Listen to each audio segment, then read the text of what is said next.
आज मैं लाई हूँ आपके लिए नर्सिंग केयर प्लान, ठीक है, ऑन LRTI। ये LRTI पे है, ठीक है। यहाँ पे हम कुछ ऐसे लिखते हैं। उसके बाद आ जाते हैं हम आइडेंटिफिकेशन डाटा, ठीक है। इसमें हम पूरा आइडेंटिफाई करते हैं, हम पेशेंट का नाम लिखते हैं, एज, सेक्स, ठीक है, इवेज ID, वार्ड, ठीक है, ये सारी चीज़ें हम लिखते हैं, पेशेंट का पूरा डिटेल, ठीक है। उसके बाद प्रेजेंट मेडिकल हिस्ट्री लिखते हैं हम।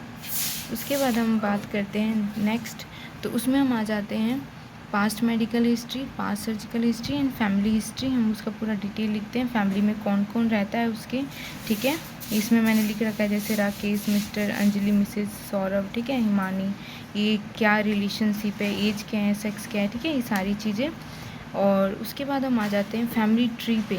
फैमिली ट्री में हम बनाएंगे फैमिली ट्री की उसके फादर, ग्रैंड मदर के, इस तरह अकॉर्डिंग टू बनता है। उसके बाद हम सोशियो इकोनॉमिक हिस्ट्री लिखेंगे, पेशेंट का क्या इकोनॉमिक हिस्ट्री है, ठीक है। उसके बाद हम एंटीनेटल हिस्ट्री, ठीक है, पर्सनल हिस्ट्री, यहाँ पे पर्सनल हिस्ट्री हम पेशेंट का पर्सनल हिस्ट्री लिखेंगे। उसके बाद हम आ जाते हैं उसकी पोस्ट नेटल हिस्ट्री पे, ठीक है, उसके हेल्थ, ठीक है, हेल्थ का लिखेंगे, ओके, ठीक है। पोस्ट नेटल हिस्ट्री के बाद आते हैं हम नेशनल इम्यूनाइजेशन शेड्यूल बनाएंगे कि जो भी नेशनल इम्यूनाइजेशन शेड्यूल है कि उसको जो पेशेंट है उसको पूरी तरह से इम्यूनाइज्ड था या नहीं था, बचपन में उसको सारी इम्यूनाइजेशन लगी थी या नहीं। यहाँ से आप याद कर सकते हो नेशनल इम्यूनाइजेशन शेड्यूल भी, ठीक है। उसके बाद ये रहा, ठीक है, एज 16 से 24 मंथ्स पे बच्चे को क्या लगता है 5 से 6 मंथ पे पूरा है। फिर आते हैं हम फिज़िकल एग्जामिनेशन के ऊपर। फिज़िकल एग्जामिनेशन के अंदर आ जाते हैं नोज, उसके बाद हम लिखेंगे माउथ, माउथ में लिप्स के आते हैं, ठीक है, ये सब। और उसके बाद आ जाता है चेस्ट, ठीक है, चेस्ट के बारे में लिखेंगे पूरा।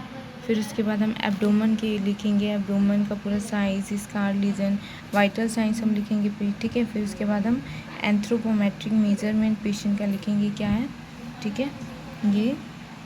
फिर उसके बाद आ जाता है स्किन कंडीशन। स्किन कंडीशन क्या है पेशेंट का, ठीक है, स्किन कलर ठीक है या नहीं है, टेम्परेचर उसका ठीक है या नहीं है, ठीक है, कहीं ज़्यादा फीवर तो नहीं है, ठीक है।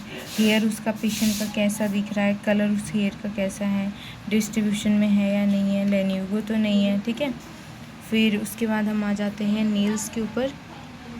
नील्स उसका ठीक है या नहीं है, ठीक है, पिंक है या नहीं है। हेड एंड फेस पेशेंट का पूरा हम एक फिजिकल एग्जामिनेशन में हम ये चीज़ें देखेंगे, हेड एंड फेस कैसा है उसका, ठीक है, शेप, साइनोसिस।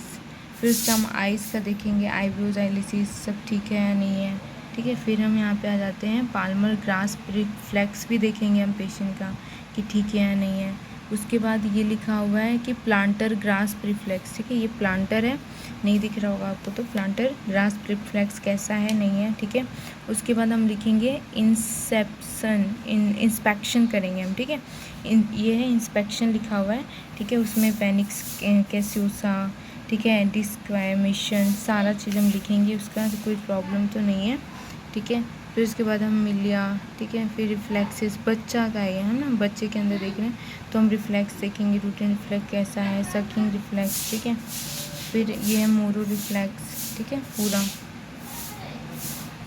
उसके बाद हम टॉनिक नेक रिफ्लेक्स देखेंगे, बेबिंस्की रिफ्लेक्स, पैराशूट रिफ्लेक्स देखेंगे। सारे रिफ्लेक्स आप याद भी कर सकते हो, इसमें से पेपर में बहुत ज़रूरी आते हैं, ठीक है। यह है मेल जेनिटालिया, आप देखेंगे कि मेल है तो उसकी स्कॉटम ठीक है यानी रेक्टम तो ठीक है या नहीं है, ठीक है। उसके बाद हम बात करते हैं इसमें एक्सट्रीमिटीज़ उसकी कैसी है, एक्सट्रीमिटीज़ ठीक है यानी अपर एक्सट्रीमिटीज़। फिर लोअर एक्सट्रीमिटीज़ हम देखेंगे इसका कैसा है, चल ठीक से रहा है, इन स्पॉट्स हम देखेंगे। उसके बाद हम इन्वेस्टिगेशन देखेंगे, इन्वेस्टिगेशन उसका ठीक है या नहीं, ठीक है। उसमें हम पहले CBC देखेंगे, ठीक है, उसका हम CBC चेक करेंगे, ठीक है। उसके बाद हम उसका LFT देखेंगे, लिवर फंक्शन टेस्ट सही है या नहीं है, ठीक है। LFT में हम पूरा चीज़ देखेंगे पेशेंट का, ठीक है।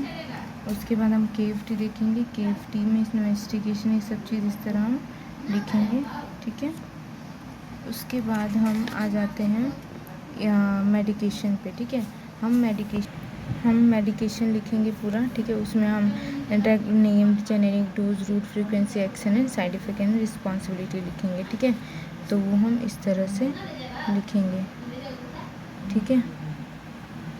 उसके बाद हम इसमें टोटल हमें 2 आप बना सकते हो, ठीक है, ड्रग कि पेशेंट को कौन कौन सा यूज़ किया है, वो आप पूरा उसका action, nursing care plan, nursing वो लिखोगे, ठीक है। डिस्क्रिप्शन लिखोगे, ठीक है, क्या डिस्क्रिप्शन ऑफ डिसीज़ का, कि क्या है डिसीज़, किस कैसे होता है, उसका इंट्रोडक्शन, फिर डेफिनेशन लिखोगे, ठीक है।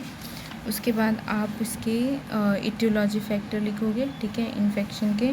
फिर पैथोलॉजी लिखोगे पूरा, क्या है पैथोलॉजी, ठीक है। उसके बाद आप लिखोगे इसका risk factor, okay. Risk factor के बाद आप लिखोगे क्लिनिकल फीचर्स, क्या क्या इसके क्लिनिकल फीचर्स हैं, ठीक है। उसके बाद आप लिखोगे ये नर्सिंग मैनेजमेंट, उसके लिए आपने क्या क्या नर्सिंग, यदि LRTI हुआ है पेशेंट को तो उसके लिए क्या क्या मैनेजमेंट आपने किया, ठीक है। तो ये आपका मैनेजमेंट है, ठीक है। उसके बाद आ जाता है ये मेडिकल मैनेजमेंट। ये मेडिकल मैनेजमेंट की क्या क्या आपने उसको मेडिकेशन दिया है, ठीक है, मेडिकेशन दिया है।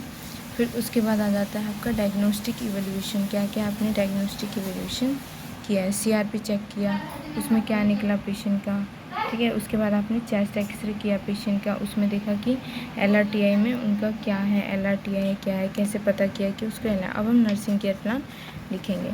तो नर्सिंग केयर प्लान के अंदर पहले आ जाता है नर्सिंग प्रॉब्लम, ठीक है, नर्सिंग प्रॉब्लम लिखेंगे, ये नर्सिंग प्रॉब्लम। फिर है नर्सिंग डायग्नोसिस है ये, ठीक है, ये है नर्सिंग डायग्नोसिस आपने ये बनाया, ठीक है, 4 नर्सिंग डायग्नोसिस है। उसके बाद ये है नर्सिंग केयर प्लान, ठीक है। अब ये नर्सिंग असेसमेंट, नर्सिंग डायग्नोसिस, ठीक है।